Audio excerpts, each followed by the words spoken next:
নবুয়তের পূর্বে নবীজির দিন যাপন।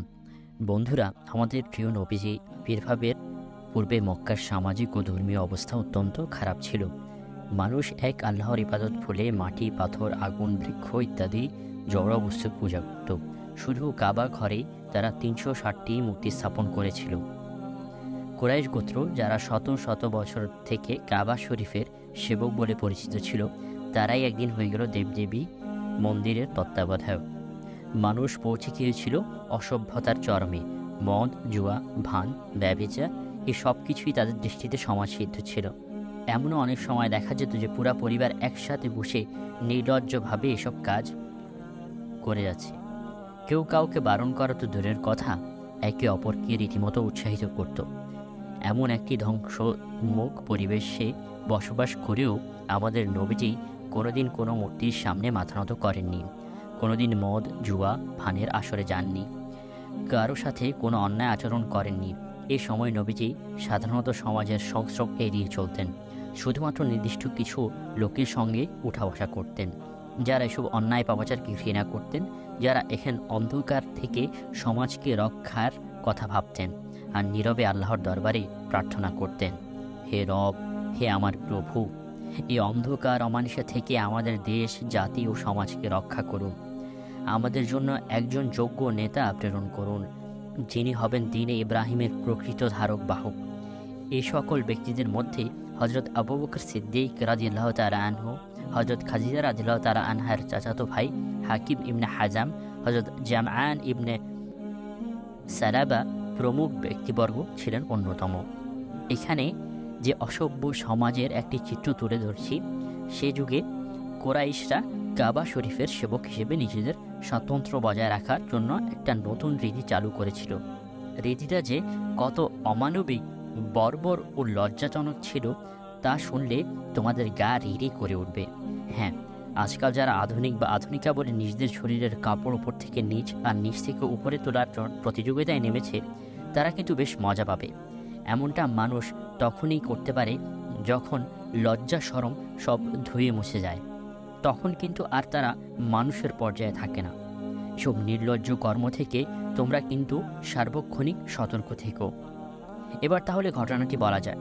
কুরাইশ নেতারা সারা দেশে একটি ফরমান জারি করে দিল যে হজের মৌসুমে কোনো কুরাইশ কাবাতে যেতে পারবে না,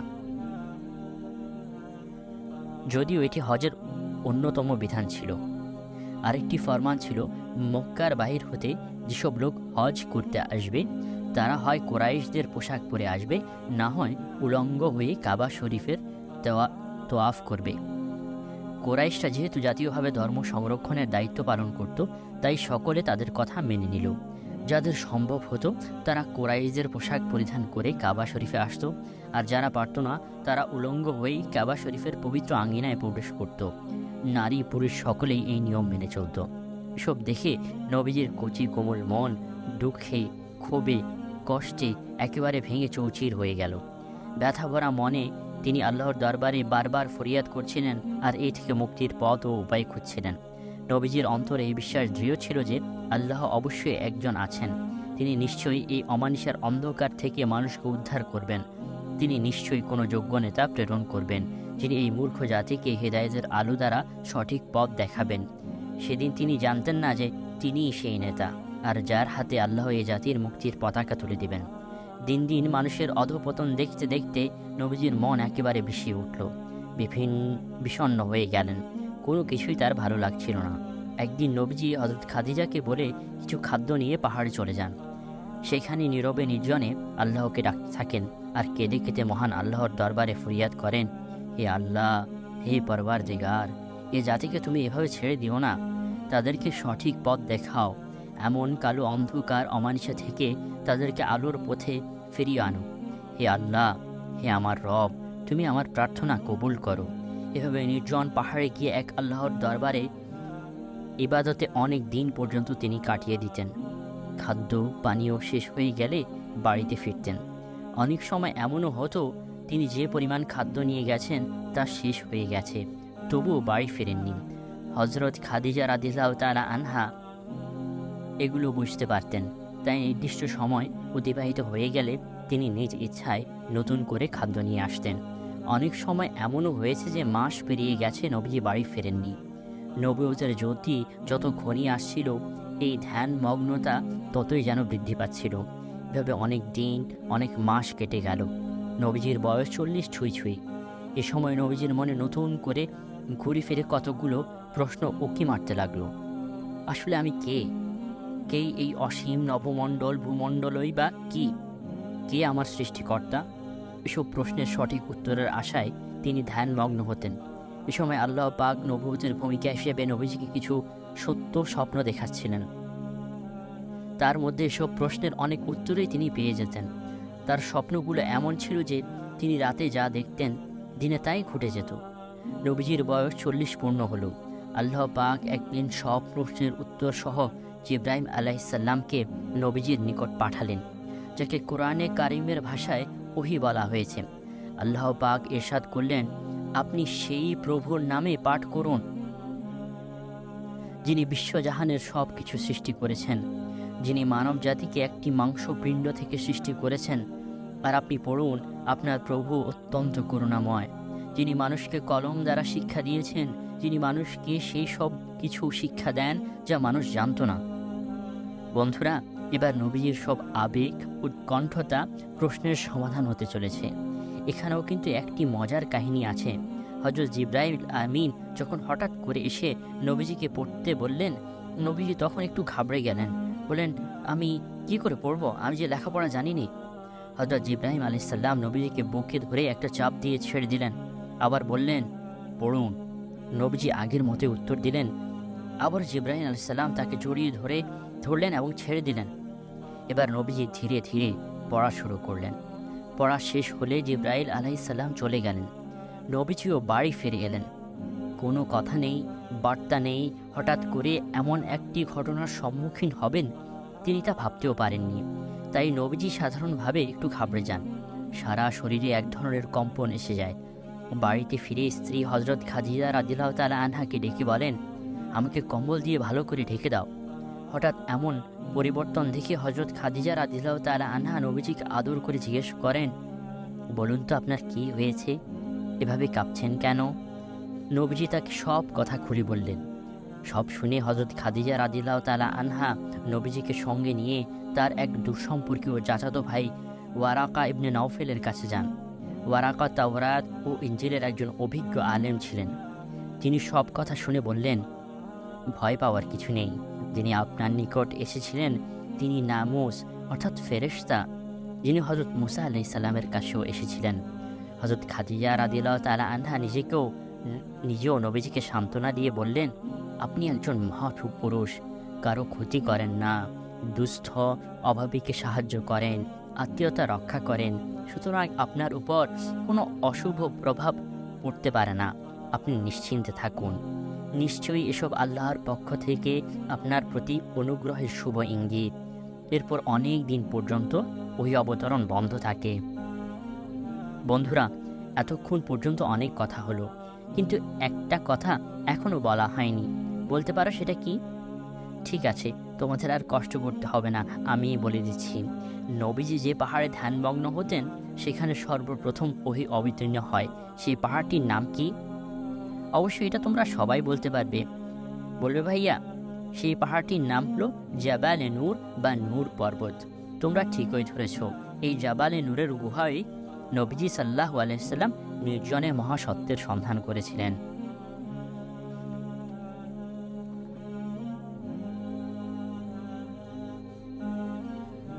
দ্বিতীয় অধ্যায়, নবুয়ত প্রাপ্তি। বন্ধুরা, আসলে নবীজির উপরে প্রথম যেদিন হেরা গুহায় ওহী অবতীর্ণ হয় সেদিনই তো তিনি নবুয়তের রাজটিকা পেয়ে যান। কিন্তু বিষয়টি নবীজির নিকট খানিকটা স্পষ্ট ছিল। তাই তিনি অধীর হয়ে ভাবতে লাগলেন, একটি অজ্ঞাত সুরবাজির মোহর হিয়ায় বিষয়টি পরিপূর্ণরূপে উপলব্ধি করার জন্য নবীজি পরবর্তী বার্তার অপেক্ষায় থাকলেন। দিন যায়, মাস যায়, কিন্তু আর যে সুর সে যে বাজে না। নবীজি ভীষণ অস্থির হয়ে পড়লেন। মনের অশান্তি দূর করার জন্য প্রায় সময় তিনি লোকালয় ছেড়ে নির্জনে চলে যেতেন। যখন কোনো পাহাড় পর্বত গাছপালার আশপাশ দিয়ে যেতেন, অদৃশ্য থেকে একটি আওয়াজ ভেসে আসতো, আসসালামু আলাইকুম ইয়া রাসূলাল্লাহ, হে আল্লাহর রাসূল, আপনাকে সালাম। তিনি ডানে বামে ঘুরে দেখতেন, না, কিছু তো নেই, শুধু কতকগুলো গাছপালা ও প্রস্তরখণ্ড বিক্ষিপ্তভাবে দাঁড়িয়ে আছে। ফলে নবীজি আরও হতচকিত হয়ে যেতেন, এ কি, এমন হচ্ছে কেন আমার? অবশ্য পাহাড় পর্বত গাছপালা নবীজিকে এর আগেও এভাবে সালাম করত। তখন তিনি বিচলিত হননি, এবার একটু বিচলিত হয়ে পড়েন, কারণ মনের নতুন আলোক ফোয়ারা ঝড় তুলছে। অনেক দিন পর আবার সে সুর বেজে উঠল। নবীজি মক্কার একটি পথ ধরে যাচ্ছিলেন, হঠাৎ উপর থেকে একটি আওয়াজ শুনতে পান। উনি উপর দিকে তাকাতেই দেখেন শূন্য মণ্ডলে মাথার উপর একটি ঝুলন্ত আসনে একজন ফেরেশতা বসে আছেন, যিনি হেরা গুহায় বার্তা নিয়ে এসেছিলেন। এই দৃশ্য দেখে নবীজি প্রথমবারের মতো এবারও একটু ভয় পেয়ে যান। কোনো কথাবার্তা না বলে সোজা বাড়ি গিয়ে শুয়ে পড়েন। হযরত খাদিজা রাদিয়াল্লাহু তাআলা আনহাকে ডেকে বলেন, ওগো, তাড়াতাড়ি আমাকে কম্বল দিয়ে ঢেকে দাও। নবীজি কম্বল জড়িয়ে শুয়ে আছেন। এমন সময় জিবরাইল আমিন এসে বলেন, হে কম্বল আচ্ছাদিত, উঠুন, মানুষকে সতর্ক করুন, আপনার পালনকর্তার মাহাত্ম্য ঘোষণা করুন, আপন পোশাক পবিত্র করুন এবং অপবিত্রতা থেকে দূরে থাকুন। অধিক প্রতিদানের আশায় কাউকে কিছু দিবেন না এবং আপনার পালনকর্তার জন্য ধৈর্য ধারণ করুন। নবীজি তাকে জিজ্ঞেস করলেন, আপনি কে, কি আপনার পরিচয়? তিনি বললেন, আমি আল্লাহর ফেরেশতা জিবরাইল, আর আপনি আল্লাহর রাসূল। এবার নবীজি পুরোপুরি বুঝতে পারলেন তার নিকট যে বার্তা এসেছে তা আর অন্য কিছু নয়, মহান প্রতিপালকের বাণী। তার উপর নবুয়তের গুরু দায়িত্ব অর্পিত হয়েছে। এতদিনে আসল রহস্য প্রকাশ পেল। কিন্তু কাকে তিনি সতর্ক করবেন, কিভাবে সতর্ক করবেন? আরব জাতি তো অনেক আগে থেকে কুসংস্কারের বিস্তীর্ণ আধারে হারিয়ে গেছে। অনেক চিন্তা ভাবনা করে নবীজি সিদ্ধান্ত নিলেন, দূরের কাউকে এই সংবাদ দেওয়ার চেয়ে নিকট বন্ধুদের থেকেই শুরু করা যাক। তাই প্রথমে প্রিয়তমা স্ত্রী হযরত খাদিজা রাদিয়াল্লাহু তাআলা আনহাকে বললেন। হযরত খাদিজা রাদিয়াল্লাহু তাআলা আনহা কোনো প্রকার উচ্চবাচ্য না করে নবীজির দাওয়াতে সাড়া দিলেন। নবীজির হাতে হাত রেখে ইসলাম কবুল করলেন। এতে নবীজির মন একটু জোর আসে। তিনি তার আপন চাচাতো ভাই, যে দীর্ঘদিন তার ঘরে লালিত পালিত, হযরত আলী রাদিয়াল্লাহু তাআলা আনহুর কাছে বললেন। হযরত আলীও সহজে ইসলাম কবুল করে নিলেন এবং নবীজির দাবির প্রতি ঈমান আনলেন। তারপর নিজের আজাদকৃত গোলাম ও নবীজির স্নেহ ছায়ায় লালিত পালিত হযরত যায়েদ রাদিয়াল্লাহু তাআলা আনহুকে বললেন। তিনিও কোনো দ্বিধাদ্বন্দ্ব ছাড়া ইসলাম কবুল করে নিলেন এবং নবীজির উপর ঈমান আনলেন। তারপর চলে গেলেন দীর্ঘদিনের সহচর বন্ধু হযরত আবু বকর সিদ্দিক রাদিয়াল্লাহু তাআলা আনহুর কাছে। তাকেও সব ঘটনা খুলে বললেন। তিনিও কোনো প্রকার সংশয় ছাড়া ইসলাম কবুল করে নিলেন এবং নবীজির প্রতি পূর্ণ আস্থা সহ ঈমান আনলেন। নবীজির সাথে এবার হযরত আবু বকর রাদিয়াল্লাহু তাআলা আনহুও প্রচার কাজে যোগ দিলেন। মক্কার বুদ্ধিজীবী ও ধনিক শ্রেণীর মধ্যে হযরত আবু বকর রাদিয়াল্লাহু তাআলা আনহুর বিশেষ একটি স্থান ছিল। তার জ্ঞান, প্রজ্ঞা ও দয়ার কারণে ধনী গরিব সকলেই তাকে বিশেষ মর্যাদার দৃষ্টিতে দেখত। তিনি যখন প্রচার অভিযানে যোগ দিলেন, তার একক প্রচেষ্টায় বিশেষ সাহাবীগণের মধ্যে হযরত ওসমান, হযরত জুবাইর, হযরত আব্দুর রহমান ইবনে আউফ, ইরান বিজয়ী হযরত সাদ ইবনে আবি ওয়াক্কাস, হযরত তালহা রাদিয়াল্লাহু তাআলা আনহুমা প্রমুখ ইসলাম গ্রহণ করে ফেললেন। এভাবে অতি সঙ্গোপনে অনেকে ইসলাম কবুল করতে থাকে। দিনে দিনে মুসলমানদের সংখ্যা ক্রমেই বৃদ্ধি পাচ্ছিল। প্রথম পর্যায়ে উপরিখিলিত সাহাবা কেরাম ছাড়াও হযরত আম্মার, হযরত খাব্বাব, হযরত আরকাম, হযরত সাঈদ ইবনে যায়েদ, হযরত আব্দুল্লাহ ইবনে মাসউদ, হযরত ওসমান ইবনে মাজউন, হযরত আবু উবাইদা, হযরত সুআইব রুমি রাহমাতুল্লাহ রাদিয়াল্লাহু তাআলা আনহুর নাম বিশেষভাবে উল্লেখ্য। তারা সকলে গোপন প্রচার অভিযান চালাবার সময় ইসলাম কবুল করেন এবং রাসূলুল্লাহ সাল্লাল্লাহু আলাইহি ওয়াসাল্লামের উপর ঈমান আনেন। এই সময় সকলেই অতি সতর্কতার সাথে প্রচার কার্য পরিচালনা করতেন। মুসলমান ছাড়া অন্য কেউ যাতে বিষয়টি জানতে না পারে সেজন্য খুব সতর্কতা অবলম্বন করা হতো। নামাজের সময় হলে নবীজি কোনো নির্জন পাহাড়ের চূড়ায় চলে যেতেন এবং সেখানে অতি গোপনীয়তার সাথে নামাজ আদায় করতেন। একবার নবীজি হজরত আলী রাদিয়াল্লাহু তাআলা আনহুকে নিয়ে কোনো এক পাহাড়ের উপত্যকায় নামাজ পড়ছিলেন। ঘটনাক্রমে চাচা আবু তালিব সেখানে গিয়ে হাজির হন। নতুন নিয়মে নামাজ পড়তে দেখে তিনি আশ্চর্য বোধ করেন। নবীজিকে জিজ্ঞেস করেন, এটা আবার কোন ধর্ম? উত্তরে নবীজি সাল্লাল্লাহু আলাইহি সাল্লাম বললেন, এটা আমাদের পূর্বপুরুষ হজরত ইব্রাহিম আলাইহিস সালামের ধর্ম। আবু তালেব এতে খুব খুশি হলেন। বললেন, ঠিক আছে ভাতিজা, চালিয়ে যাও। যদিও আমি এই ধর্ম কবুল করতে পারবো না, তবে তোমাদেরকে এই ধর্ম পালন করার অনুমতি দিলাম। ভয় নেই, আমি তোমাদের পাশে আছি, কেউ তোমাদের কোনো বাধা দিতে পারবে না। এভাবে বেশ কিছুদিন পর্যন্ত নবীজি সাল্লাল্লাহু আলাইহি ওয়াসাল্লাম গোপনে ইসলাম ধর্ম প্রচার করতে থাকেন। প্রচার কার্যের সুবিধার জন্য হজরত আরকাম রাদিয়াল্লাহু তাআলা আনহুর বাড়িতে নবীজি গোপনে সকলকে নিয়ে বসতেন। তিনি কথাবার্তা বলতেন এবং ভবিষ্যৎ কর্মপন্থা নির্ধারণ করতেন। কোনো নতুন সাথী আসলে সেখানে বসেই তাকে ইসলাম ধর্মের দীক্ষা দিতেন। কিশোর বন্ধুরা, এভাবে অনেক দিন কেটে গেল। গোপন প্রচারে কাজ মোটামুটি ভালোই হচ্ছিল। ইতিমধ্যে বেশ কিছু ভালো সঙ্গীও পেয়ে যান নবী সাল্লাল্লাহু আলাইহি ওয়াসাল্লাম। এই গোপনীয়তারও একদিন অবসান হয়। আল্লাহ পাকের নির্দেশ আসে, হে নবী, গোপনীয়তার চাদর ফেলে এবার প্রকাশ্যে বেরিয়ে আসুন।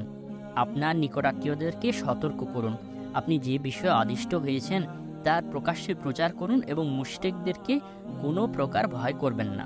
এই আদেশ পেয়ে নবীজি প্রকাশ্যে বেরিয়ে এলেন। একদিন সাফা পাহাড়ের চূড়ায় উঠে সজোরে ডাক ছাড়লেন, ইয়া সাহাবা, ইয়া ইয়া সাবা, ইয়া সাবা। এটা আরবদের নিকট অতি পরিচিত একটি আহ্বান। কোনো আরব শত্রু আক্রমণের আশঙ্কা দেখলে কোনো উঁচু স্থানে দাঁড়িয়ে এমন শব্দ বলে চিৎকার করত, এতে সকলেই বুঝতে পারত আশু কোনো বিপদ দেখা দিয়েছে।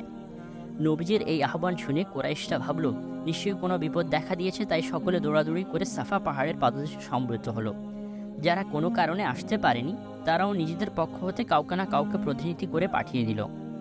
নবীজি তাদের সম্বোধন করে বললেন, হে বনু আব্দুল মুত্তালিব, হে সেহের, হে বনু কায়েব, আমি যদি বলি এই পাহাড়ের অপর পাশে শত্রু সেনা তোমাদের উপর আক্রমণ করার জন্য অপেক্ষা করছে, তবে কি তোমরা বিশ্বাস করবে? হঠাৎ এমন প্রশ্ন শুনে সকলে একবার চিন্তা করল। এই লোকটি তো কোনোদিন মিথ্যা বলেনি, কোথাও কাউকে ধোকা দেয়নি, কারো সাথে হঠকারিতা করেননি, এমন সবসময় মানুষের কল্যাণ কামনা করেন, এমন একটি লোক এখন কি আর কোনো মিথ্যা কথা বলবেন? তাছাড়া সে পাহাড়ের চূড়ায় দাঁড়ানো, আর আমরা নিচে, সে চারিদিকে সব কিছুই দেখতে পাচ্ছে। আমরা তো আর পিছনের খবর কিছু জানি না, নিশ্চয়ই সে যা বলছে তা সত্য হবে। তাই সকলে এক বাক্যে বলে উঠল, হ্যাঁ, আমরা বিশ্বাস করব।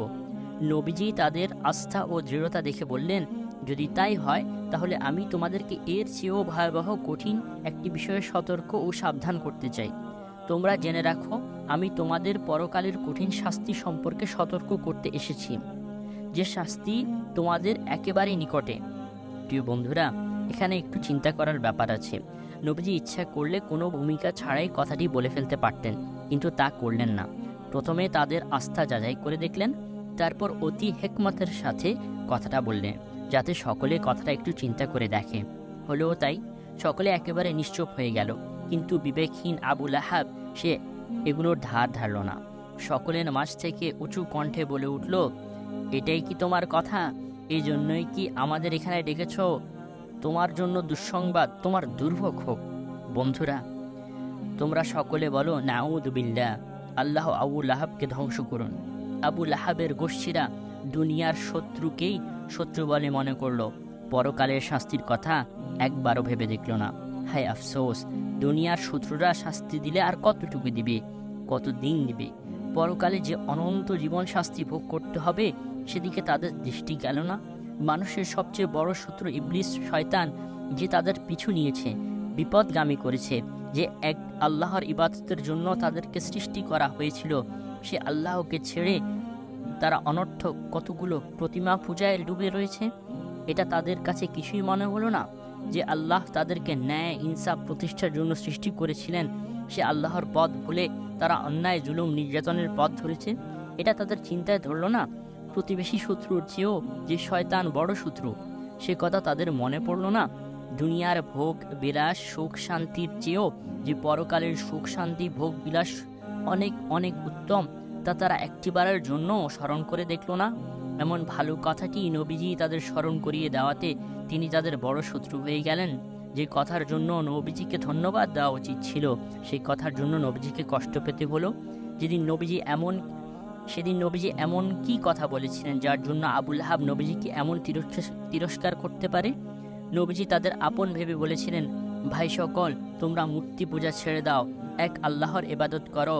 তোমরা কারো প্রতি জুলুম করো না, কাউকে অন্যায়ভাবে হত্যা করো না, কারো মাল অন্যায়ভাবে ভক্ষণ করো না, আত্মীয়তার বন্ধন ছিন্ন করো না, আত্মার গোলামি করো না, কোনোভাবেই আল্লাহর নির্ধারিত সীমা লঙ্ঘন করো না। জেনে রাখো, এসব কিছুই প্রতিবেশী শত্রুর চেয়েও ভয়াবহ পরিণাম ডেকে আনবে। পাহাড়ের ওপাশে উৎপেতে থাকা শত্রু তোমাদের আর কতটুকু পোড়াবে? তার চেয়ে ঢের ঢের বেশি পোড়াবে তোমাদের মাঝে উৎপেতে থাকা শত্রু শয়তান। তোমরা এক আল্লাহতে ঈমান আনো, ওসব অন্যায় কাজ ছেড়ে দাও। তোমরা সাক্ষ্য দাও এক আল্লাহ ছাড়া আর কোনো মাবুদ নেই।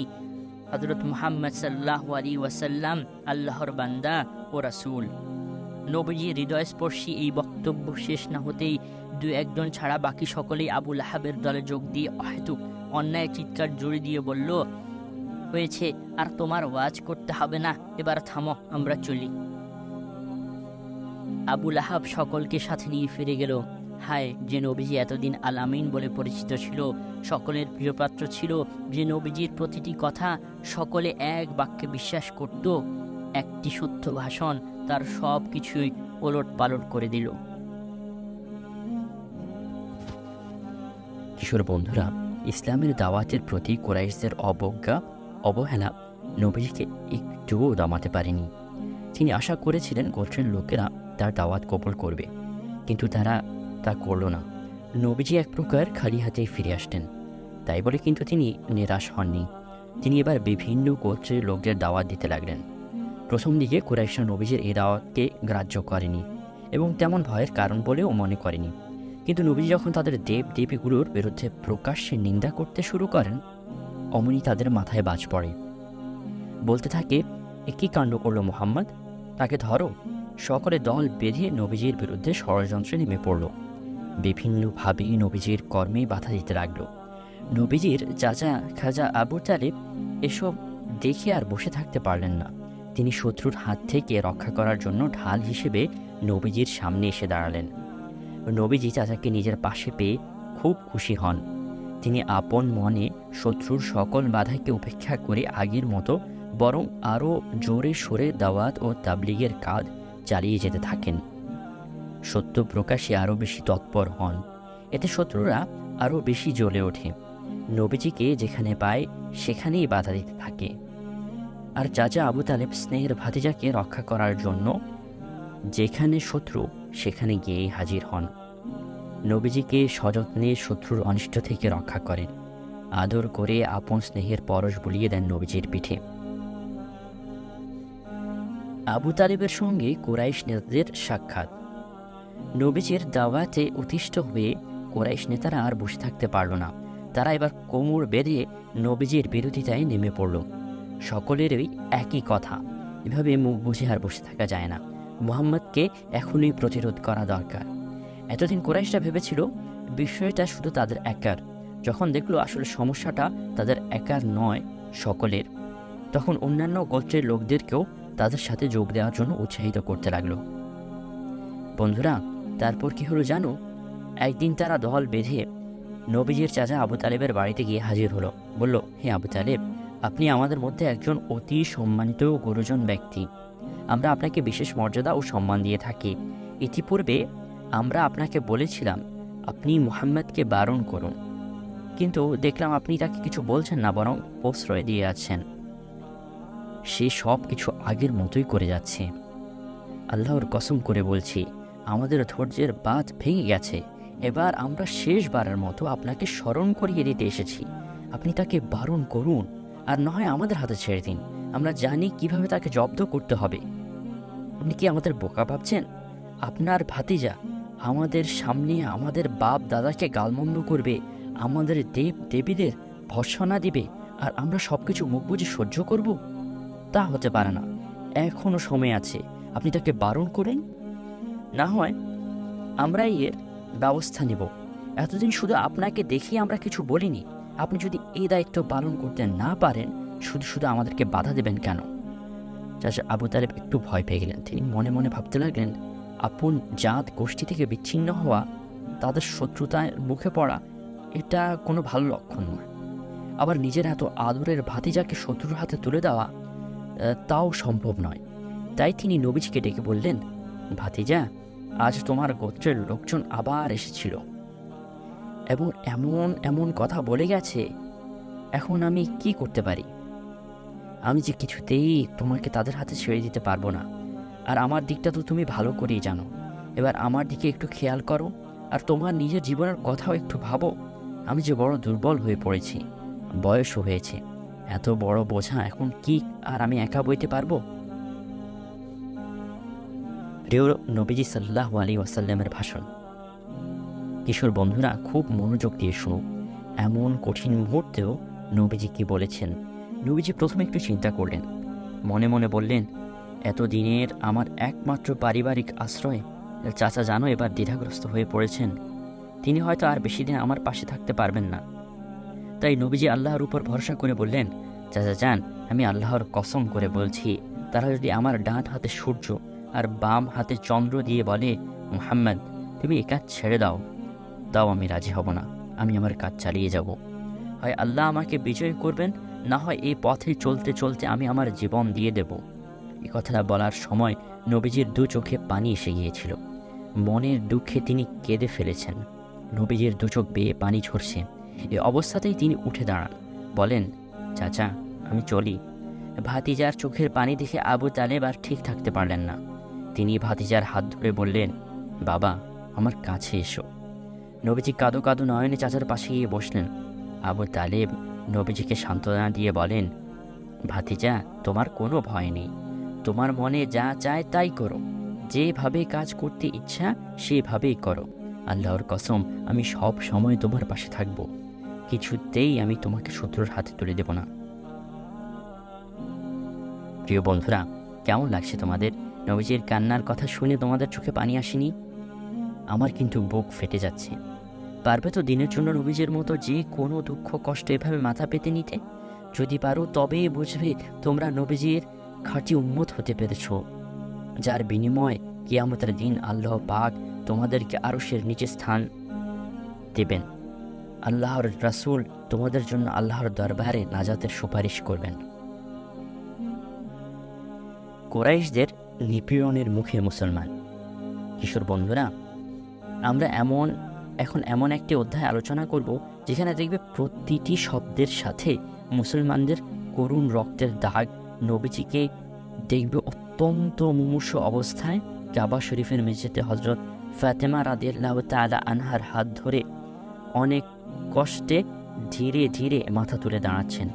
কখনো দেখবে নবীজির সমস্ত শরীর রক্তে রঞ্জিত।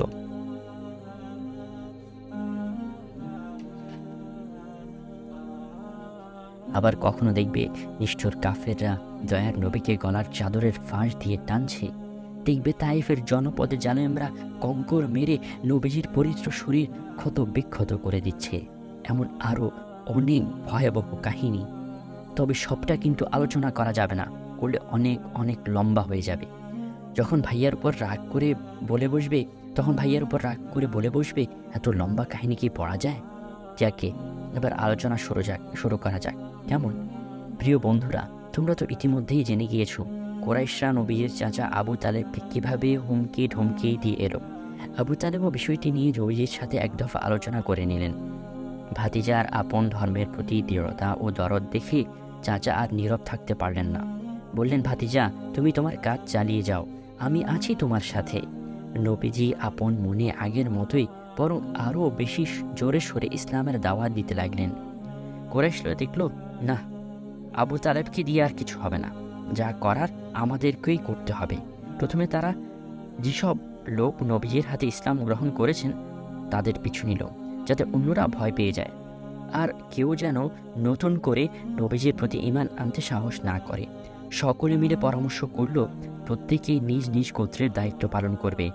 যারা যারা মুহাম্মদ সাল্লাল্লাহু আলাইহি ওয়াসাল্লামের ধর্ম কবুল করেছে তাদেরকে ইচ্ছামতো শাস্তি দেবে, যাতে জীবনের আর মুখ দিয়ে মুহাম্মদের নামটি পর্যন্ত উচ্চারণ না করে। প্রিয় বন্ধুরা, এমনই একজন নির্যাতিত মানুষ ছিলেন আমাদের নবীজির মসজিদের মুয়াজ্জিন হযরত বিলাল রাদিয়াল্লাহু তাআলা আনহু। তিনি উমাইয়া নামক এক সর্দারে কৃতদাস ছিলেন। উমাইয়া যখন জানতে পারল বিলাল ইসলাম কবুল করেছে, সে রেগে একেবারে আগুন হয়ে গেল। আরবের দুপুর, সে যে কী রৌদ্র তাপ, তা বাংলাদেশ বা ভারতে বসে আন্দাজ করা যাবে না। ওখানকার দুপুর বেলার বালু চড়ায় যদি কেউ কোনো মৃত জানোয়ার ফেলে আসে, বিকেলে গেলে দেখবে সেটা শুকিয়ে কাঠ হয়ে গেছে। এমন ভর দুপুরে উমাইয়া হযরত বিলাল রাদিয়াল্লাহু তাআলা আনহুকে লোকজন দিয়ে হাত পা বেঁধে তপ্ত বালুচরে ফেলে রাখত। তারপর বলতো, বেলাল, আল্লাহর কসম, যতক্ষণ তুমি মুহাম্মাদের ধর্ম না ছাড়বে, তুমি মরে যেতে পারো, তবুও তোমাকে ছাড়বো না। এখনো সময় আছে, তুমি আমাদের লাত উজ্জাকে খোদা বলে মানো। এমন কঠিন সময়েও নবীজির প্রিয় সাহাবী হযরত বিলাল রাদিয়াল্লাহু তাআলা আনহু বলতেন, আমি তোমাদের ওসব মানি না, এক আল্লাহকে বিশ্বাস করি, মুহাম্মদ সাল্লাল্লাহু আলাইহি ওয়াসাল্লাম তার বান্দা ও রাসূল।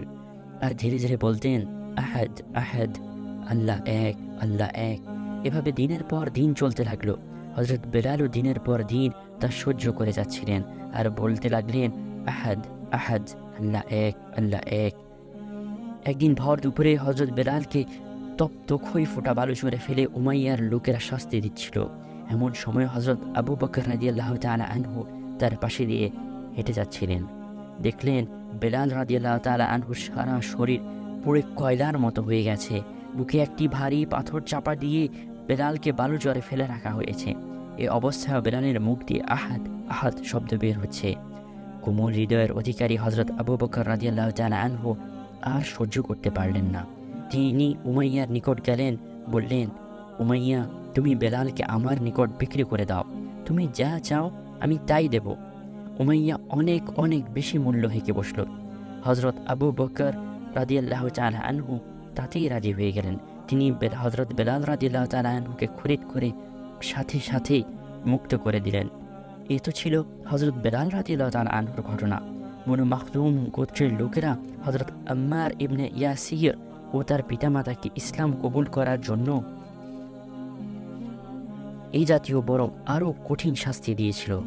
নবীজি সাল্লাল্লাহু আলাইহি ওয়াসাল্লাম তাদের পাশ দিয়ে কখনো গেলে বুক ভরা দুঃখ নিয়ে তাদেরকে দেখতেন আর বলতেন, ওই ইয়াসির পরিবার, একটু সবর করো, আল্লাহ তোমাদের ঠিকানা জান্নাতে ঠিক করে রেখেছেন। আম্মারের মাকে তো মুশরিকরা শহীদই করে ফেলল। সে ঘটনা আরও দুঃখজনক। বন্ধুরা, আম্মারের মায়ের শাহাদাতের কথা শুনলে তোমরা আর স্থির থাকতে পারবে না। কাফেরের দল বৃদ্ধা আম্মারের মাতাকে নানা রকম প্রহার করতে করতে যখন দেখল না কোনো কাজ হবে না, বৃদ্ধা মুহাম্মদ সাল্লাল্লাহু আলাইহি সাল্লামের ধর্ম ত্যাগ করবে না, তখন একদিন দল বেঁধে আবু জেহেল তার উপর চড়াও হলো। মারতে মারতে তার সারা শরীরের কাপড় খুঁড়ে ফেলল। এমন সময় নির্দয় আবু জেহেল বৃদ্ধার লজ্জাস্থানে হাতের লোহার বর্ষাটি সজোরে বসিয়ে দিল। আম্মারের বৃদ্ধা মাতা সত্যের কালেমা পড়তে পড়তে শাহাদাত বরণ করলেন। এমন অনেক ঘটনা আছে, কজনের কথা বলবো। শুধু নির্যাতনের ঘটনাগুলো লিখলেই বড় বড় অনেকগুলো বই হয়ে যাবে। এখানে আর একটি ঘটনা শুধু বলবো। হযরত খাব্বাব বিন আরাত নামক নবীজির একজন সাহাবী ছিলেন। তিনি বলেন, কুরাইশরা যখন জানতে পারলো আমি ইসলাম গ্রহণ করেছি, তখন একদিন দল বেঁধে এসে আমাকে ধরে নিয়ে গেল, আগুন জ্বালালো এবং সবাই মিলে টেনে হিঁচড়ে আমাকে সেই আগুনে ফেলে দিল। তারপর একজন মোটা শক্তিশালী লোক এসে আমার বুকের উপর শক্ত করে দাঁড়ালো।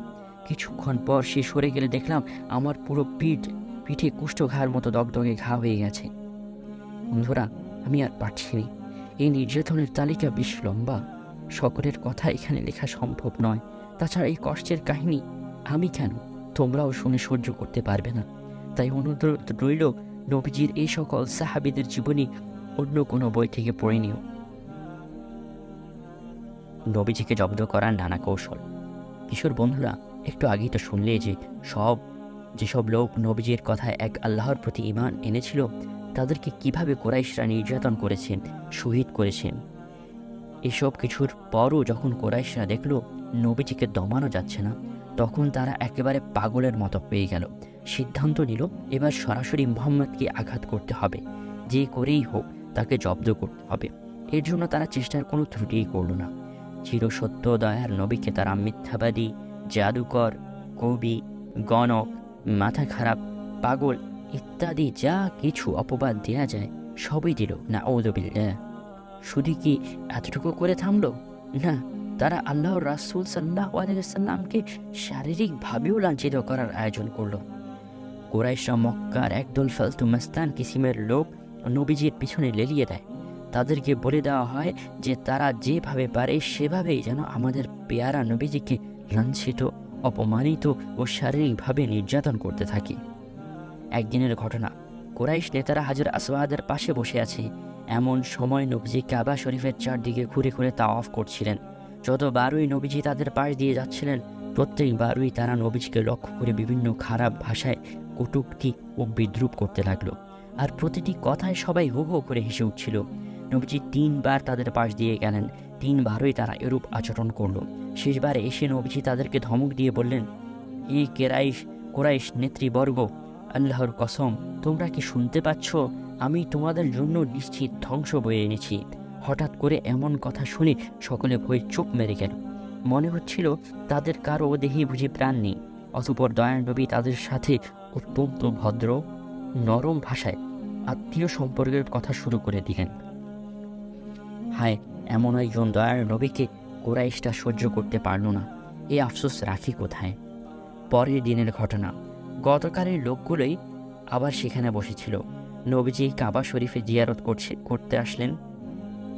উপস্থিত সকলে গিয়ে নবীজির উপর ঝাঁপিয়ে পড়ল। চারিদিক হতে নবীজিকে ঘিরে ফেলল। একজন এসে নবীজির গায়ের চাদর ধরে এমন জোরে হ্যাঁচকা টান মারল যে চাদরের প্যাচে নবীজির গলায় রীতিমতো ফাঁস লেগে গেল। সাথে সাথে নবীজির দম বন্ধ হওয়ার উপক্রম হলো। এই অবস্থা দেখে পিছন থেকে আবু বকর সিদ্দিক রাদিয়াল্লাহু তাআলা আনহু এগিয়ে এসে লোকগুলোর মাঝে দাঁড়ালেন আর কেঁদে কেঁদে বললেন, আমার রব আল্লাহ, আল্লাহ বলার অপরাধে তোমরা কি একটি লোককে এভাবে মেরে ফেলবে? এই কথা শুনে তারা নবীজিকে ছেড়ে দিল, কিন্তু হযরত আবু বকর রাদিয়াল্লাহু তাআলা আনহুকে তারা পেয়ে বসলো। সবাই মিলিয়ে হযরত আবু বকর রাদিয়াল্লাহু তাআলা আনহুকে মারতে লাগলো। তিনি যখন কাবু হয়ে গেলেন, তখন তার দাঁড়ি ধরে টানতে টানতে কাবা শরীফ থেকে বের করে দিল। আর এই দিনের ঘটনা, নবীজি আল্লাহর ঘর বাইতুল্লাহ শরীফে সিজদারত ছিলেন। কুরাইশের কিছু লোক সেখানে বসেছিল। তাদের মধ্যে উকবা ইবনে আবি মুঈত নামক এক ব্যক্তি উঠে গেল। কিছুক্ষণ পর কোথা থেকে একটি মরা উটের বড় আকৃতির ভুঁড়ি নিয়ে এলো। কোনো কিছু না বলে চুপি চুপি ভুঁড়িটি নবীজির পিঠের উপর ফেলে দিল। ভুঁড়িটির হারে নবীজি আর মাথা তুলতে পারছিলেন না। খবর পেয়ে নবীজির কলিজার টুকরো হযরত ফাতেমা রাদিয়াল্লাহু তাআলা আনহা পাগলের মতো ছুটে আসেন। অনেক কষ্টে নবীজির পিঠের উপর থেকে ভুঁড়িটি সরিয়ে নেন আর পাষণ্ডকে শাস্তি দেওয়ার জন্য আল্লাহর দরবারে ফরিয়াদ করেন। এমন হাজারো ঘটনা রয়েছে। কুরাইশরা যে নবীজিকে কতভাবে কষ্ট দিয়েছে তা হিসেব করে বলে শেষ করা যাবে না। কিশোর বন্ধুরা, আসল ব্যাপারটা কি জানো? আমরা খুব সহজেই ইসলাম পেয়েছি বলে ইসলামের কদর বুঝি না। এই ইসলাম প্রচার করতে গিয়ে নবীজি যে কত রকম কষ্ট পেয়েছেন, কত দুঃখ করেছেন, তা জানলে এবং বুঝলে আজ আমাদের এ দশা হতো না। তোমাদের জানার জন্য আরও 2-1টি ঘটনা বলবো, মনোযোগ দিয়ে শুনবে, তাহলেই হয়তো বুঝতে পারবে ইসলাম এমনি এমনি আসেনি। আর এর জন্য নবীজির সাহাবা কেরামের অনেক ত্যাগ স্বীকার করতে হয়েছে, কষ্ট করতে হয়েছে, জীবন দিতে হয়েছে।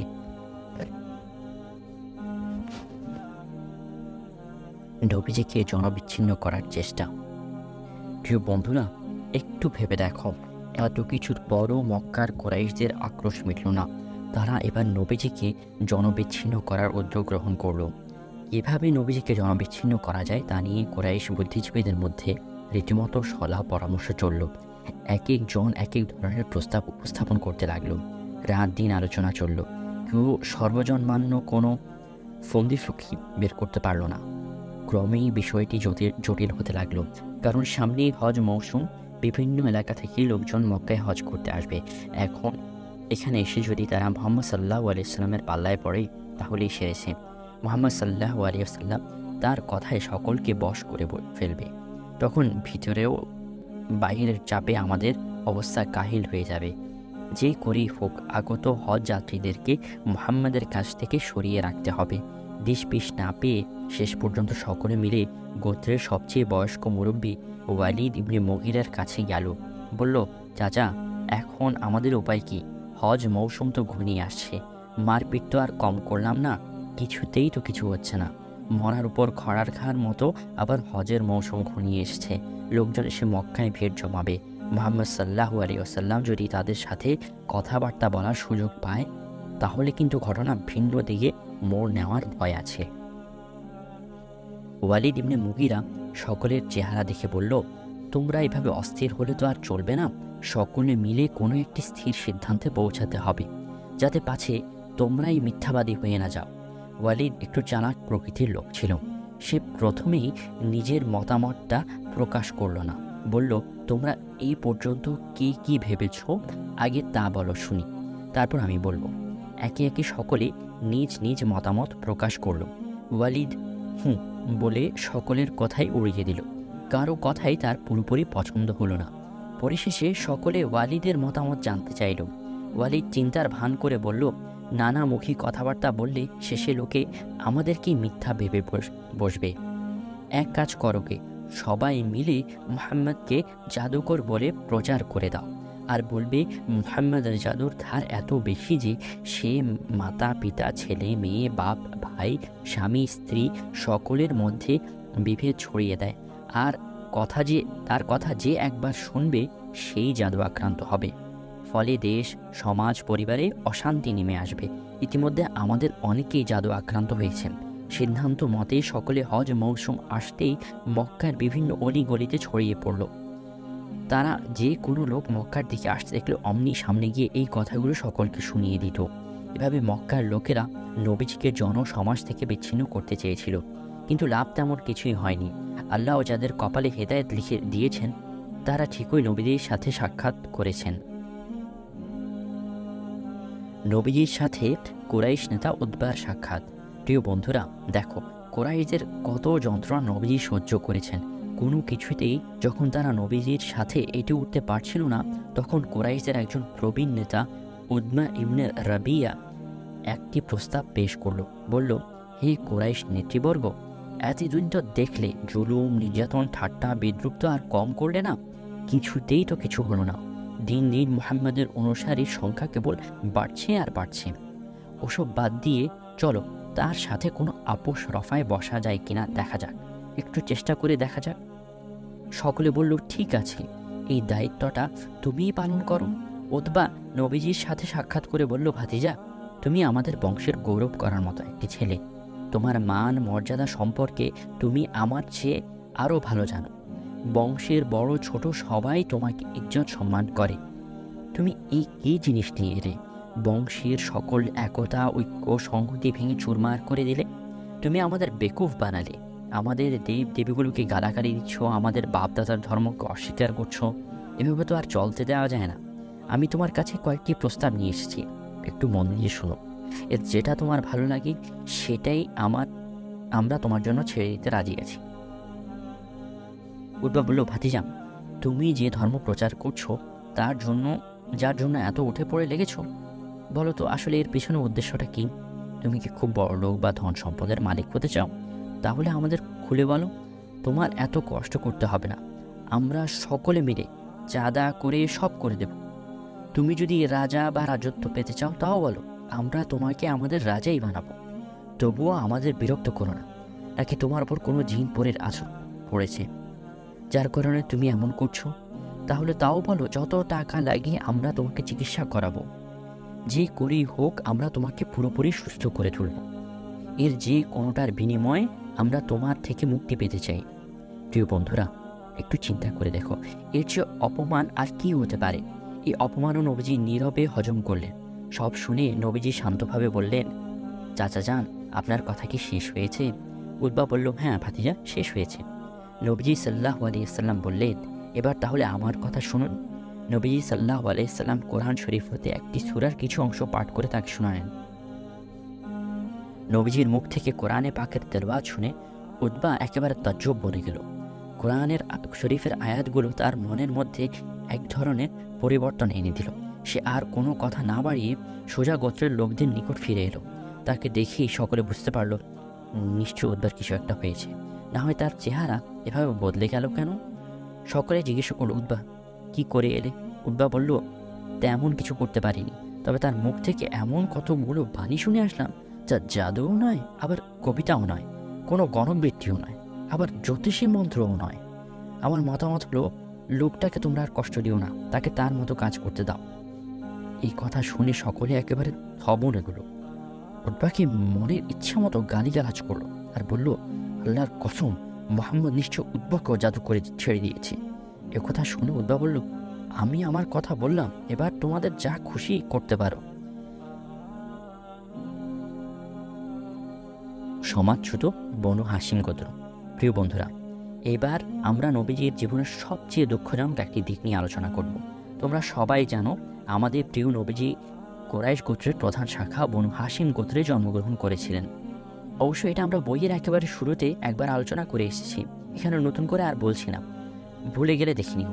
কোরাইশরা যখন দেখলো দিনের পর দিন মুসলমানদের সংখ্যা বেড়েই চলেছে, কোনো বাধাই মোহাম্মদ সাল্লাল্লাহু আলাইহি সাল্লামকে আটকাতে পারছে না, আবু তালেবকে বলা হলো, সেও কোনো ভালো পদক্ষেপ নিল না। মনে হচ্ছে সে মোহাম্মদ সাল্লাল্লাহু আলাইহি সাল্লামকে আরও উস্কে দিচ্ছে, এভাবে আর এগোতে দেওয়া যায় না। আমরা আবু তালেবকে সম্মান দেখালে কি হবে, সে তো আমাদের মোটেও পাত্তা দিচ্ছে না। সুতরাং আমাদের প্রতিরোধ সংগ্রাম শুধু মোহাম্মদের বিরুদ্ধে সীমাবদ্ধ রাখতে চলবে না, গোটা বনু হাশেম ও বনু আব্দুল মুত্তালিবের বিরুদ্ধে আমাদের রুখে দাঁড়াতে হবে। তাদেরকে বাধ্য করতে হবে তারা যেন তাদের ভাতিজাকে সামলায়। সময় মিলিয়ে এক পরামর্শ সভায় বসল। দীর্ঘ সময় ধরে আলোচনা চলল। সর্বশেষে সিদ্ধান্ত হলো, আর কিছু নয়, বনু হাশেম ও বনু আব্দুল মুত্তালিবকে সামাজিকভাবে বয়কট করা হবে। তাদের সাথে কোনো প্রকার ব্যবসা বাণিজ্য, ক্রয় বিক্রয়, লেনদেন, বিয়ে শাদী চলবে না। কেউ যদি এই আইন অমান্য করে তার বিরুদ্ধে কঠোর ব্যবস্থা গ্রহণ করা হবে। সকলে একমত হয়ে এই চুক্তিপত্রে স্বাক্ষর করল এবং চুক্তিনামাটি কাবা শরীফের প্রধান ফটকের সামনে টাঙিয়ে দেওয়া হলো। সংবাদ পেয়ে বনু হাশিম ও বনু আব্দুল মুত্তালিব গোত্রের লোকজন এসে তাদের নেতা আবু তালেবের পেছনে জড়ো হতে লাগলো। একসময় আবু তালেবের বস্তি এলাকা লোকে লোকারণ্য হয়ে গেল।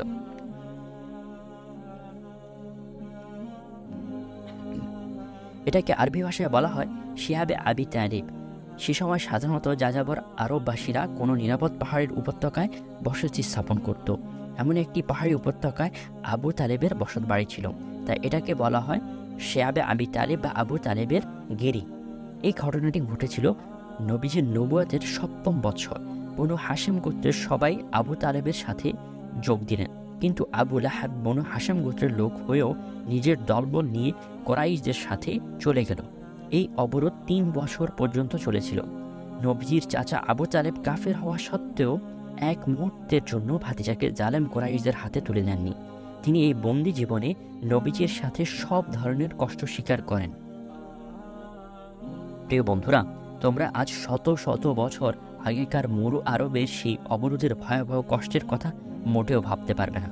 মানুষ ক্ষুধার তাড়নায় বাবলা গাছের পাতা পর্যন্ত খেয়েছে। শিশুরা ক্ষুধায় কাঁদতে কাঁদতে কণ্ঠনালী ফাটিয়ে ফেলেছে, তবুও এক ফোঁটা দুধ পায়নি। শিশুদের এই কান্নার শব্দ বহু দূর থেকে শোনা যেত। মায়েরা অনেক চেষ্টা করেও বুকের এক ফোঁটা দুধ তাদের কলিজার টুকরো সন্তানের মুখে দিতে পারেনি। অনাহারী সকলের শরীর এতটা শুকিয়ে গিয়েছিল যে শিশুরা সারাদিন চুষেও এক ফোঁটা দুধ তাদের মায়ের স্তন থেকে বের করতে পারত না। মাঝে মধ্যে নিকট আত্মীয়রা গোপনে কিছু খাদ্য পাঠালেও তা কোনো একটি পরিবারের জন্য যথেষ্ট হতো না। ব্যবসায়ীরা তাদের খাদ্য সামগ্রী ও নিত্য প্রয়োজনীয় পণ্যদ্রব্যের দাম এতটা বাড়িয়ে দিয়েছিল যে অবরুদ্ধ কোনো বন্দির পক্ষে তা ক্রয় করা সম্ভব ছিল না। এই সবের মাঝেও নবীজি সাল্লাল্লাহু আলাইহি সাল্লাম দিন রাত গোপনে প্রকাশ্যে মানুষকে ইসলামের দাওয়াত দিতে থাকেন। বয়কটের অবসান একদিন দুদিন নয়, একে একে 3টি বছর কেটে গেল, তবুও কুরাইশদের সুমতি হলো না। বিষয়টা যে এতটা গড়বে কুরাইশদের মধ্যে যারা বিবেকবান ছিল তারাও ভাবতে পারেননি। অনেকের ওই ধারণা ছিল বেশি হলে ব্যাপারটা 1-2 মাস গড়াতে পারে, তারপর আবার সব কিছু ঠিকঠাক হয়ে যাবে। কিন্তু যখন একে একে 3টি বছর পার হয়ে গেল, তখন অনেকের মনেই প্রশ্ন দেখা দিল, এই কেমন করে হয়? ওখানে তো আমাদের আত্মীয় পরিজনও আছে। একজন মুহাম্মদের জন্য এভাবে গোষ্ঠীসহ একটি বংশকে নির্মূল করে দেওয়া হবে? তা তো হতে পারে না। আমাদের আত্মীয় স্বজনেরা ওখানে ক্ষুধা পিপাসায় ঢুকে ঢুকে মরবে আর আমরা দেখে দেখে মজা করব? তা হতে পারে না। অবশ্যই এর একটা বিহিত ব্যবস্থা করতে হবে। চারিদিকে একই গুঞ্জন শুরু হয়ে গেল। নিষ্পাপ শিশুদের আত্মচিৎকার আর সহ্য করতে পারছিল না কেউ। কিন্তু সমস্যা দেখা দিল, সর্বপ্রথম এই আওয়াজ তুলবে কে? নিষ্ঠুর নেতাদের সামনে গিয়ে সাহস করে কে বলবে সবই আল্লাহর ইচ্ছা? কুরাইশদের মধ্যে একজন বিবেকবান ব্যক্তিকে আল্লাহ দাঁড় করিয়ে দিলেন। সবার আগে এই অবরোধ ভাঙার জন্য সাহায্যের হাত বাড়ান হিশাম ইবনে আমর ইবনে রাবিয়া। তিনি মানবতা বিরোধী এই চুক্তি বাতিল করার জন্য জনমত গড়ে তুলতে থাকেন। ব্যক্তিগতভাবে হিশাম ছিলেন একজন বিবেকবান ভালো মানুষ। মানুষের সাথে মিলেমিশে থাকাই ছিল তার স্বভাব। সব সময় মানুষের সাথে আত্মীয়তা সম্পর্ক বজায় রাখার পক্ষে কাজ করতেন। এই কারণে গোত্রের সবাই তাকে ভালোবাসত, সম্মান ও শ্রদ্ধা করত। তিনি কুরাইশদের মধ্যে যারা একটু ভালো সচেতন মানুষ, প্রথমে তাদের সাথে যোগাযোগ করেন। তাদেরকে একটি কথা বারবার বোঝাতে চেষ্টা করেন যে একজন মানুষের জন্য গোটা একটি গোত্রকে এভাবে কষ্ট দেওয়া যায় না, এটা বড় অন্যায়। কুরাইশদের মধ্য থেকে 5 ব্যক্তি তার এই আবেদনে সাড়া দিল। তারা হিশাম ইবনে আমরের সাথে একমত হলো।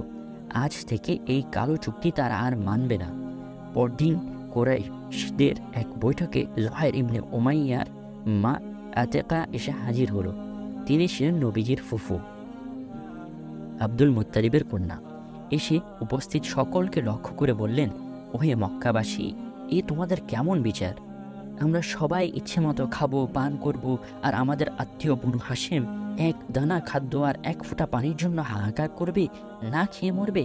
তাদের সাথে কোনো বেচা কেনা চলবে না, সব কিছু বন্ধ থাকবে। এমনটা কি করে হয়? আমি আল্লাহর কসম খেয়ে বলছি, যতক্ষণ পর্যন্ত না এই কালো চুক্তি ছেড়ে টুকরো টুকরো করা হবে, ততক্ষণ আমি এভাবে চিৎকার করতে থাকবো।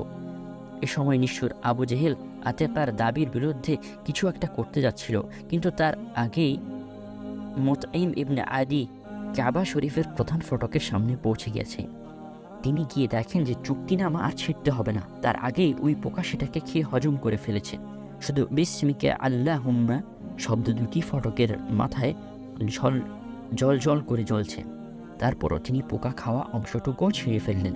আল্লাহর মেহেরবানিতে শেষ পর্যন্ত 3 বছরের মাথায় কুরাইশদের অমানবিক অবরোধ শেষ হয়। নবীন বন্ধুরা, অনেক আলোচনা হলো, অনেক কিছু জানলে, তারপরেও কি তোমরা ইসলাম থেকে এভাবে দূরে সরে থাকবে?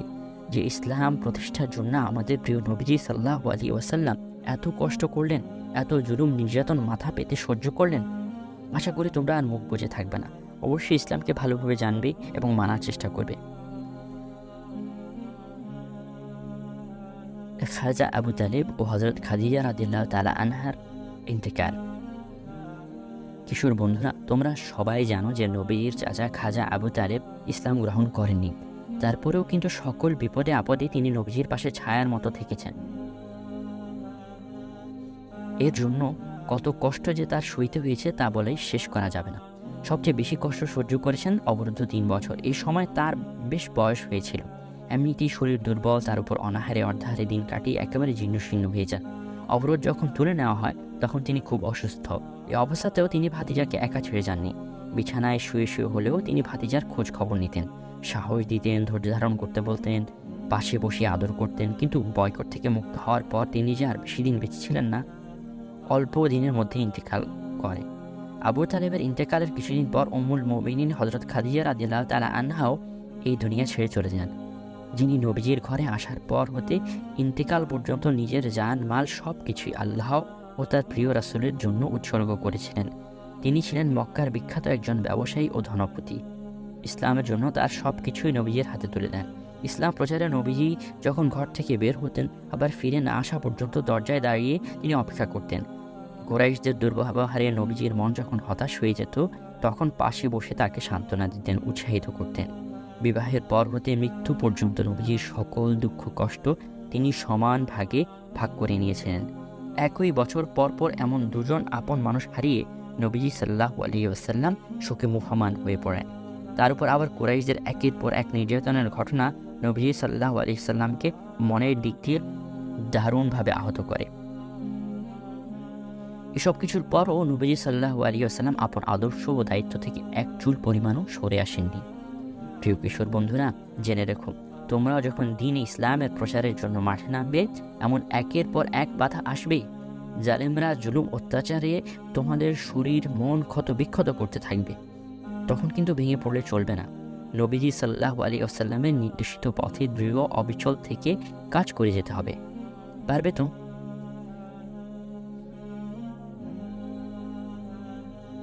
তায়েফের খুনরাঙা পথে নবীজি সাল্লাল্লাহু আলাইহি ওয়াসাল্লাম বেশ কিছুদিন মক্কায় ইসলাম প্রচার করার পর নবীজি যখন দেখলেন মক্কাবাসীরা কিছুতেই তার দাওয়াত কবুল করছে না, তখন ভাবলেন হয়তো তায়েফবাসী আমার দাওয়াত কবুল করবে। একদিন নবীজি সাল্লাল্লাহু আলাইহি ওয়াসাল্লাম হযরত যায়েদ ইবনে হারেসকে সাথে রাদিয়াল্লাহু তাআলা আনহুকে সাথে নিয়ে পায়ে হেঁটে তায়েফে যান। সেখানকার লোকদেরকে ইসলামের দাওয়াত দেন। দেব দেবীর পূজা ছেড়ে এক আল্লাহর ইবাদত করতে বলেন। নবীজির কথা শুনে তায়েফের লোকেরা তো একেবারে মহাফায়া, ধমক দিয়ে বলে, এতদিন পর একই বলছো মুহাম্মদ, নিজ গোত্রে ঠাঁই না পেয়ে এখন এসেছো আমাদের জ্বালাতে? দাঁড়াও, তোমাকে একটু সাহায্য করতে হবে। তারা পাড়ার বখাটে ছেলেদের নবীজির পিছনে লাগিয়ে দেয়। নবীজি কোথাও দাঁড়িয়ে কথা বলতে শুরু করলে ওসব বখাটে ছেলেরা তাকে লক্ষ্য করে কঙ্কর ছুঁড়ে মারত। কঙ্করের আঘাতে নবীজি সাল্লাল্লাহু আলাইহি ওয়াসাল্লামের সারা শরীর মুবারক রক্তাক্ত হয়ে যেত। নবীজির পবিত্র শরীরের ঝরা রক্তে পায়ে জুতা জমাট বেঁধে যেত, তবুও তিনি ক্ষান্ত হতেন না। বারবার তাদের মাঝে ফিরে যেতেন, তাওহীদ ও রিসালাতের দাওয়াত দিতেন। একবার তাইফের বালকেরা নবীজিকে অস্থির ভাষায় গালিগালাজ করতে করতে পিছু ধাওয়া করে। নবীজি সাল্লাল্লাহু আলাইহি ওয়াসাল্লাম বখাটে ছেলেদের নিষ্ঠুরতা থেকে বাঁচার জন্য একটি বাড়ির আঙিনায় আশ্রয় নেন। আরেকবারের ঘটনা, নবীজি তাইফের কোনো একটি জনপদে দাঁড়িয়ে মানুষকে ইসলামের দাওয়াত দিচ্ছিলেন। এই দৃশ্য দেখে নির্দয় তাইফবাসী নবীজির উপর চড়াও হয়, ভীষণ মারধর করে। প্রহারের প্রচণ্ডতায় নবীজি জ্ঞান হারিয়ে ফেলেন। অসহায় সফর সঙ্গী হযরত যায়েদ রাদিয়াল্লাহু তাআলা আনহু নবীজিকে পিঠে করে লোকালয়ের বাইরে নিয়ে আসেন। নবীজি জ্ঞান ফেরার পর দেখেন জিবরাইল আলাইহিস সালাম তার সামনে দাঁড়ান। নবীজি সালাম করতেই তিনি বললেন, হে আল্লাহ রাসূল, আজ তাইফবাসী আপনার সঙ্গে যে আচরণ করেছে তা সবই আপনার প্রতিপালক দেখেছেন।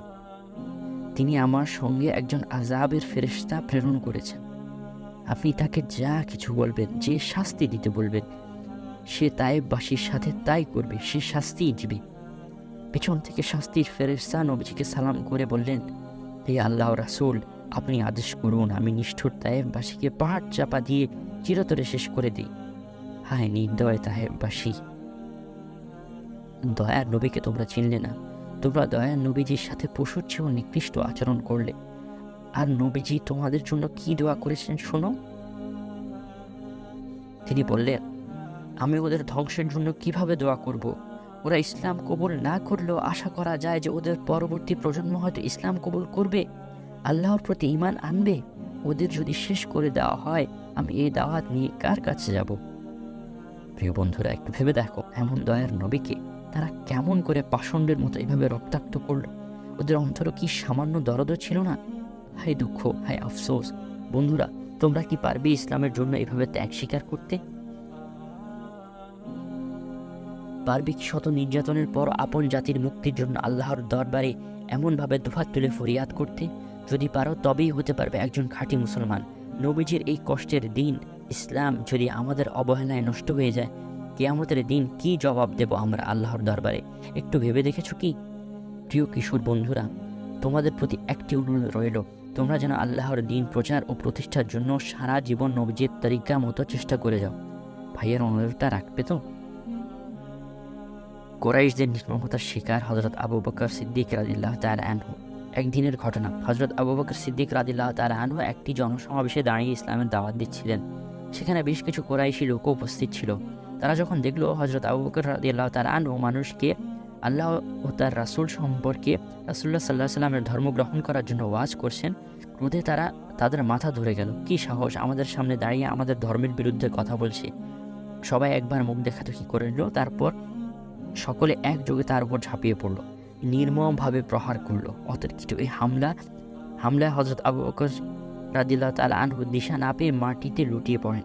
পিছন থেকে উতবা ইবনে রাবিয়া এসে একজোড়া পরানো জুতা দিয়ে তার চেহারা মোবারকে খুব করে পেটালো, ফলে চেহারা ফুলে একেবারে ঢোল হয়ে গেল। অনেক দিন পর্যন্ত তাকে চিনবার কোনো উপায় ছিল না। প্রহারের প্রচণ্ডতায় হযরত আবু বকর সিদ্দিক রাদিয়াল্লাহু তাআলা আনহু জ্ঞান হারিয়ে ফেলেন। তামিম গোত্রের কিছু লোক এসে তাকে মুমূর্ষু অবস্থায় সেখান থেকে তুলে নেয়। দুপুর নাগাদ হযরত আবু বকর রাদিয়াল্লাহু তাআলা আনহুর জ্ঞান ফিরে। চোখ খুলে সর্বপ্রথম তিনি যে কথাটি জিজ্ঞেস করেন তা হলো, আগে বলো আমার রাসূল সাল্লাল্লাহু আলাইহি ওয়াসাল্লাম কেমন আছেন। বন্ধুরা, আমরা তো আজকাল কথায় কথায় নবী প্রেমের বুলি আওড়াই, পেলে আবলায় তার নামে আসর বসাই। প্রকৃতপক্ষে আমরা কি রাসূল সাল্লাল্লাহু আলাইহি ওয়াসাল্লামকে ভালোবাসি? আমরা কি পারবো সামান্য অত্যাচারের মুখেও হযরত আবু বকর সিদ্দিক রাদিয়াল্লাহু তাআলা আনহুর মতো একটি বাক্য উচ্চারণ করতে? মুমূর্ষু অবস্থায় হযরত আবু বকর রাদিয়াল্লাহু তাআলা আনহুর মুখে এমন এক বাক্য শুনে তামিম গোত্রের লোকেরা তাকে খুবই গালমন্দ করলো। অবাক হয়ে সকলে বলতে লাগলো, আরে সে বলে কি, নিজে মরতে বসেছে সেদিকে খেয়াল নেই, অথচ যার জন্য মার খেলো তার কথায় জপ করছে। এমন সময় উম্মে জামিল এসে হযরত আবু বকর রাদিয়াল্লাহু তাআলা আনহুর পাশে বসেন। উম্মে জামিলকে দেখে হযরত আবু বকর রাদিয়াল্লাহু তাআলা আনহু শুধু নবীজি সাল্লাল্লাহু আলাইহি সাল্লামের কথা জিজ্ঞেস করলেন। হযরত উম্মে জামিল ছিলেন হযরত আবু বকর রাদিয়াল্লাহু তাআলা আনহুর প্রিয়তমা স্ত্রী। তিনি আগে ইসলাম গ্রহণ করেছিলেন। তিনি হযরত আবু বকরের প্রশ্ন শুনে আস্তে আস্তে কানে কানে বললেন, আপনার আম্মা যে পাশেই দাঁড়ানো, শুনে ফেলবেন তো? হযরত আবু বকর রাদিয়াল্লাহু তাআলা আনহু বললেন, কোনো ক্ষতি নেই, তার সামনে বললেই বা কি। তখন উম্মে জামিল রাদিয়াল্লাহু তাআলা আনহা বলেন, রাসূল সাল্লাল্লাহু আলাইহি ওয়াসাল্লাম ভালো আছেন, সুস্থ আছেন। হুজুর সাল্লাল্লাহু আলাইহি ওয়াসাল্লামের প্রেমে মাতোয়ারা হযরত আবু বকর রাদিয়াল্লাহু তাআলা আনহু এর মন এতেও তুষ্ট হলো না। তিনি বললেন, আমি মানত করেছি যে রাসূলুল্লাহ সাল্লাল্লাহু আলাইহি ওয়াসাল্লামকে নিজ চোখে না দেখা পর্যন্ত মুখে কিছু দেব না, এমনকি এক ফোঁটা পানিও না। কিছুক্ষণ পরে যখন লোকজনের আনাগোনা বন্ধ হয়ে গেল, তখন তারা দুজনে ধরে হযরত আবু বকর রাদিয়াল্লাহু তাআলা আনহুকে নবীজির দরবারে নিয়ে যান। তার অবস্থা দেখে নবী সাল্লাল্লাহু আলাইহি ওয়াসাল্লাম খুবই ব্যথিত হলেন, আর হযরত আবু বকর রাদিয়াল্লাহু তাআলা আনহুর আম্মার জন্য আল্লাহর কাছে দোয়া করলেন, তাকে ইসলামের দাওয়াত দেন। নবী সাল্লাল্লাহু আলাইহি ওয়াসাল্লামের দোয়া শেষ হওয়ার সঙ্গে সঙ্গেই হযরত আবু বকর রাদিয়াল্লাহু তাআলা আনহু এর আম্মা ইসলাম কবুল করেন। প্রিয় বন্ধুরা, এই তো ছিল রাসূল সাল্লাল্লাহু আলাইহি ওয়াসাল্লামের প্রেমের নমুনা। আজ আমরা রাসূল সাল্লাল্লাহু আলাইহি ওয়াসাল্লামকে ভালোবাসি বলে দাবি করি, কিন্তু রাসূল সাল্লাল্লাহু আলাইহি ওয়াসাল্লামের আদর্শ মেনে চলতে একেবারেই নারাজ। এই করে কি রাসূল প্রেম হয়? তাকে ভালোবাসার অর্থ হলো তার আদর্শ ও কোরআন সুন্নাহ মতে জীবন গঠন করা। এই পথে আমরা যে যত বেশি অগ্রসর হতে পারবো, বোঝা যাবে সে তত বেশি রাসূল প্রেমী। যেমন সাহাবায়ে কেরাম রাদিয়াল্লাহু তাআলা আনহুম দেখিয়েছেন, নবী সাল্লাল্লাহু আলাইহি ওয়াসাল্লাম নবী সাল্লাল্লাহু আলাইহি ওয়াসাল্লামের প্রতিটি কথাকে তারা কাজে পরিণত করেছিলেন। ভাইয়ারা, তোমরা কি পারবে না তাদের মতো রাসূল প্রেমিক হতে?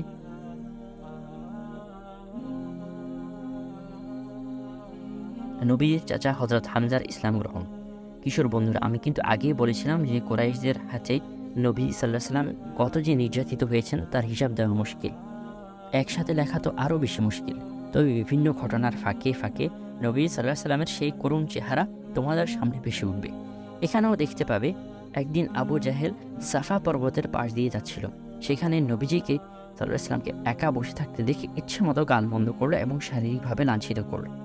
নবী সাল্লাল্লাহু আলাইহি ওয়াসাল্লাম এর কোনো উত্তর করলেন না। গায়ে পড়ে আর কতটা করা যায়, এই ভেবে আবু জেহেল চলে গেল। কিছুক্ষণ পর হযরত হামজা রাদিয়াল্লাহু তাআলা আনহু তীর ধনুক সজ্জিত অবস্থায় শিকার থেকে ফিরলেন। তিনি মক্কার বিখ্যাত একজন বীর যোদ্ধা হিসেবে খ্যাত ছিলেন। এই কারণে সকলেই তাকে ভয় পেত, কেউ সহজে তার সামনে নাক গলাতে আসতো না। এদিকে আব্দুল্লাহ ইবনে জায়দানের দাসী আবু জেহেলের এই কুকর্মের ঘটনা হযরত হামজাকে বদলে দিল। আবু জেহেলের এখন আচরণে তিনি ভীষণ ক্রুদ্ধ হন। বাড়িতে না ঢুকেই তিনি রাগে কাঁপতে কাঁপতে কাবা শরীফে চলে যান। সেখানে গিয়ে দেখেন আবু জেহেল লোকজন নিয়ে বসে গপ্প মারছে। তিনি কোনো কথা না বলে সোজা আবু জেহেলের সামনে চলে যান, ধনুক দিয়ে সজোরে তার মাথায় কয়েক ঘা বসিয়ে দেন, যে আবু জেহেল ভীষণভাবে আহত হয়। কিন্তু কোনো কথা বলতে সাহস করেন না, কারণ এই যে হামজা বাড়াবাড়ি করলে একেবারে জানে মেরে ফেলবে। চারপাশের সকলেই ভয়ে কাঁপছিল, কি জানি আবার আমাদেরকেও ধরে বসে কিনা। তখন তিনি বিমর্ষ আবু জেহেলের মুখের কাছে মুখ নিয়ে বললেন, তোমার নাকি খুব সাহস, আমার ভাতিজাকে যেখানে সেখানে গালমন্দ করো, লাঞ্ছিত করো। এসো না, আমিও ধর্মগ্রহণ করছি। সে যা বলে আমিও তাই করছি, আমিও বলছি, সাহস থাকে তো আমার সামনে এসো। আবু জেহেল কোনো উত্তর করে না, শুধুই চুপ মেরে বসে থাকে। এভাবে হযরত হামজা রাদিয়াল্লাহু তাআলা আনহু প্রকাশ্যে ঘোষণা দিয়ে ইসলাম কবুল করলেন, আর তার আকস্মিক ইসলাম গ্রহণ কুরাইশদের ভিত্তিমূলে প্রচণ্ড কম্পন তুলে দেয়।